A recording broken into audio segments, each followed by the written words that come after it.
إن الحمد لله نحمده ونستغفره ونستعينه ونستهديه ونؤمن به ونتوكل عليه ونعوذ بالله من شرور أنفسنا ومن سيئات أعمالنا. من يهده الله فهو المهتد ومن يضلل فلن تجد له وليا مرشدا.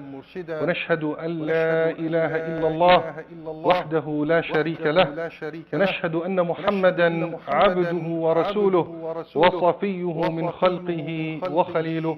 اللهم صل وسلم وبارك على سيدنا وحبيبنا محمد وعلى آله وصحبه ومن والاه.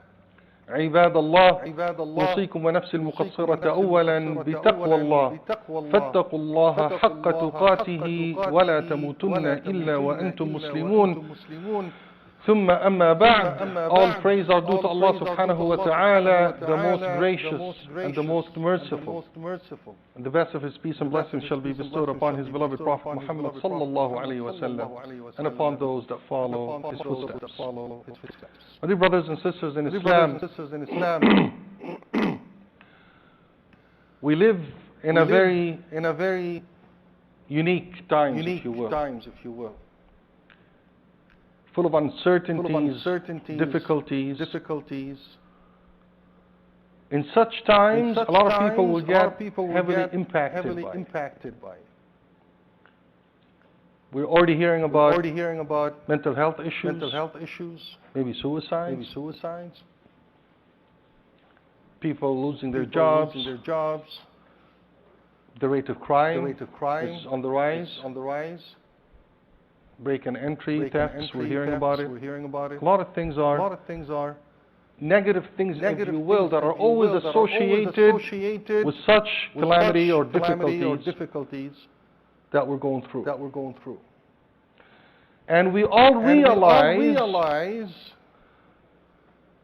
that your best shield in such times is your iman, is your faith. Especially that we are facing the unknown. We don't know our enemy. It's a virus. We don't know it.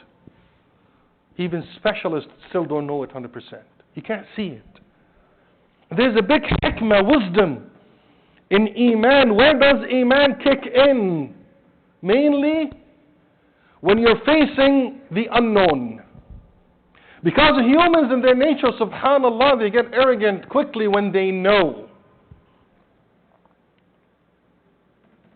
يا أيها الإنسان ما غرك بربك الكريم.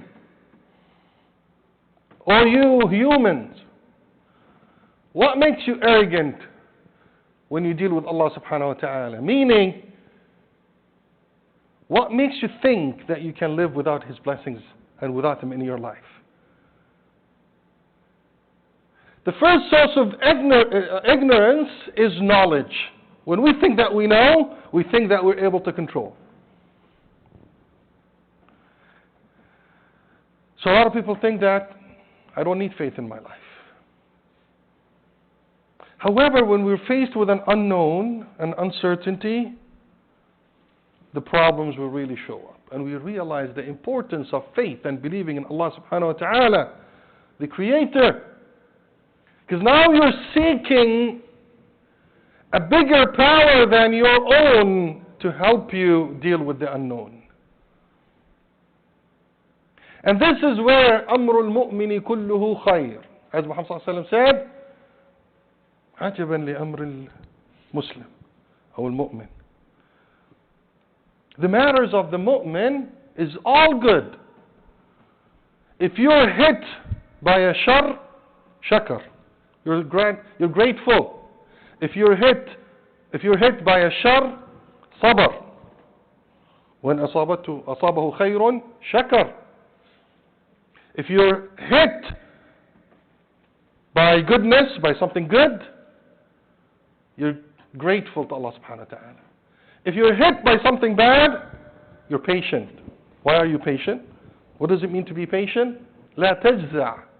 Meaning, you're not going to panic. You will not get in a state of panic if you are a mu'min. Why? Because you know who's got your back. And this is exactly what we need to focus on till Allah subhanahu wa ta'ala lifts this calamity. Not to panic. We need to be patient. We can't panic. We can't afford to panic. But what keeps you strong is knowing that Allah subhanahu wa ta'ala is there for you. He's the provider. So if you lost your job, know that Allah subhanahu wa ta'ala is there. He's a sustainer. If you're afraid of getting sick, you know وَإِذَا مَرُضْتُ فَهُوَ يَشْفِينَ. You know that He's the one that's going to give me health and healings. For sure, you need to take the precautions. You don't go do something wrong and say, Allah subhanahu wa ta'ala take care of me. This is counterproductive. You do the right thing, but you're comfortable from within that Allah subhanahu wa ta'ala will take care of me. I am not going to be weak in front of the unknown. And this is the part here. So inshallah, in a series of khutab, we will be talking about lessons from living this era of Corona. How do we look at it from a positive angle? How would your matters remain khair for you as a Muslim? And how we can share this with our fellow citizens. So if someone around us that we know, a colleague, a neighbor, is panicking, how can we help them calm down? Because eventually, as we always remind ourselves, Al-Khalqu kulluhum iyalullah, Sallallahu Alaihi Wasallam said, all creations are the dependents of Allah subhanahu wa ta'ala. وَأَحَبُّ الْخَلْقِ إِلَى اللَّهِ أَنْفَعُهُمْ لِعِيَالِهِ. And the best of you, the most beloved of you to Allah subhanahu wa ta'ala are the ones that benefit Allah's dependence. And that includes every single human being, every single creation. Animals, ecosystem, plants, humans, everything. We're here to benefit the dependence of Allah subhanahu wa ta'ala. So, today inshallah, we will focus on one concept. The khutbah is short, it's only 15 minutes.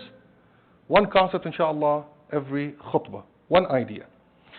In a hadith, Rasulullah sallallahu alayhi wa sallam said, إِنَّ اللَّهَ حَرَّمَ عَلَيْكُمْ عُقُوقَ الْأُمَّهَاتِ وَوَأْدَ الْبَنَاتِ وَمَنْعَ وَكَرِهَ لَكُمْ قِيلَ وَقَالَ وَكَثْرَةُ السُّؤَالِ وَإِضَاعَةُ الْمَالِ. 6 things mentioned in this hadith. Very interesting hadith. We're going to focus on one of them only today. In it, Rasulullah sallallahu alayhi wa sallam is telling us that Allah subhanahu wa ta'ala made 3 things haram on you, prohibited. First one, عقوق الأمهات. Disobeying, displeasing, or hurting your mothers. Very important one. We're not going to get into details, but most of us who are blessed to have their mothers around, and for the young generation at home, keep that in mind while you're spending more time at home. عقوق الأمهات is haram. ووأد البنات. وأد البنات is a habit that used to exist in a pre-Islam era, and it existed in different parts of earth where they would bury females on birth. That was a habit that existed on earth. And this is also big haram. This again is showing the value of females in Islam. As a mother or as a female, al-wa'd, to bury the female, so it was physically a habit. We could also understand it as suppressing women and oppressing women. You could also understand that from it. وَمَنْعَ are those that do not pay their dues, their wajibat, their duties as Muslims. Your duty in your ibadat, in your zakah, to hold back your duties is haram. We are committed believers. We have a duty, we pay our duties. We pay our dues. Whatever it is, ibadah, whatever it is, we don't run away from it. Wahat also means, and we don't ask for things that we don't deserve. Subhanallah. If we don't deserve it, you don't ask for it. Be careful. It's haram. وَكَرِهَ لَكُمْ قِيلَ وَقَالْ وَكَثْرَةُ السُّؤَالِ وَإِضَاعَةُ الْمَالِ. So first three were classified as haram. They're completely haram. And the second three, kariha. Allah subhanahu wa ta'ala hates for you to do. قِيلَ وَقَالْ is the hearsay that cause nothing but problems amongst people. Especially now in this state of pandemic, a lot of rumors, a lot of bad news. Don't just transfer information without verification. Be careful. It could be very harmful. وَكَثْرَةُ السُّؤَالِ, and a lot of questions, and this does not mean the questions, the positive questions that help you gain knowledge, because it's in complete contradiction with the principle of Islam of iqra, and ask. يَسْأَلُونَكَ قُلْ. Islam encourages asking questions, but كَثْرَةُ السُّؤَالِ are the questions that hinder the progress, that stops the progress. So you're just asking for the sake of arguments. These are the kind of questions that we need to be careful of. And the last one, which is the focus of our topic today, وَإِضَاعَةُ الْمَالِ. Wasting money. Wasting money. SubhanAllah, in the luxurious life that we lived in the pre-corona era, we used to spend and spend and spend without thinking, because this is the lifestyle and this is the way it is and this is the fun and a lot of us used to complain that we don't make enough money.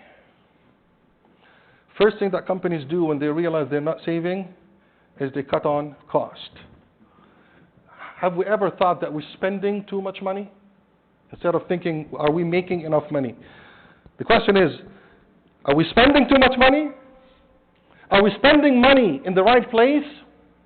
Or are we just spending for the sake of pleasure, without thinking? Thinking, it's a necessity. A lot of things are becoming necessities in life that we never realize that they're not. This is one benefit of Corona and the quarantine. We'll realize that a lot of things that we used to spend money on would be classified as إضاعة المال. إضاعة المال هو صرف المال في غير حقه. إضاعة المال is spending money in the wrong places, unnecessary places. So if we want to look at it from this positive angle, this is one important element that we learn from Corona. أقول قولي هذا وأستغفر الله ولكم فاستغفروه فيا فوز المستغفرين. استغفر الله العظيم. استغفر الله العظيم. بسم الله والحمد لله والصلاة والسلام على رسول الله. Allah subhanahu wa ta'ala told us in many ayat about this, where He told us in Surah Al-Isra, وَلَا تَجْعَلْ يَدَكَ مَغْلُولَةً إِلَىٰ عُنُقِكَ وَلَا تَبْسُطْهَا كُلَّ الْبَسْطِ فَتَقْعُدَ مَلُومًا مَحْسُورًا. Allah subhanahu wa ta'ala is telling us, do not tie your, and metaphorically, do not tie your arm or your hand to your neck, that you're stingy, right? You don't want to spend. وَلَا تَبْسُطْهَا كُلَّ الْبَسْطِ. Do not extend it with absolute extension without thinking, which is being very wasteful. فَتَقْعُدَ مَلُومًا مَحْسُورًا. And then you'll be left always regretting everything you do because you've wasted your money. إن ربك يبسط الرزق لمن يشاء ويقدر إنه كان بعباده خبيرا بصيرا. Allah subhanahu wa ta'ala will provide you. Don't be stingy and don't overspend. So if we just look at this, how this quarantine and this special condition that we're living in is helping us understand a lot of things and reevaluate a lot of things. Because simply prior to this, our life was led by the norm, was led by the trends, was led by the fashion, was led by what everybody's doing. Now it's time for you to take control of your life. Think of your habits.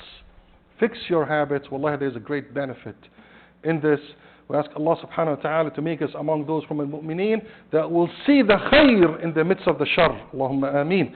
We ask Allah subhanahu wa ta'ala to help us understand our deen and help us apply it. We ask Allah subhanahu wa ta'ala to grant us His love and the love of Muhammad sallallahu alayhi wa sallam. We ask Allah subhanahu wa ta'ala to protect us and protect our deen. We ask Allah subhanahu wa ta'ala to protect our children. We ask Allah subhanahu wa ta'ala to protect all the weak ones across the globe. We ask Allah subhanahu wa ta'ala to lift this calamity from upon all humans and help us to be better humans that are following justice and following the good. We ask Allah subhanahu wa ta'ala to bless us and protect us.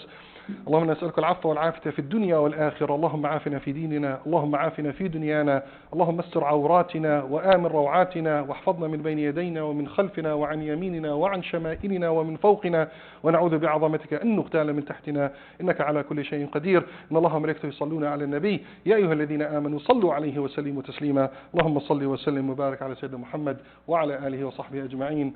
وأنت يا أخي أقم الصلاة. Inshallah, the instructions for the evacuation I will be giving right after the salah. So after salah, please remain seated in your spots to listen to the instruction of evacuation. Jazakumullah khair. Allahu Akbar, Allahu Akbar.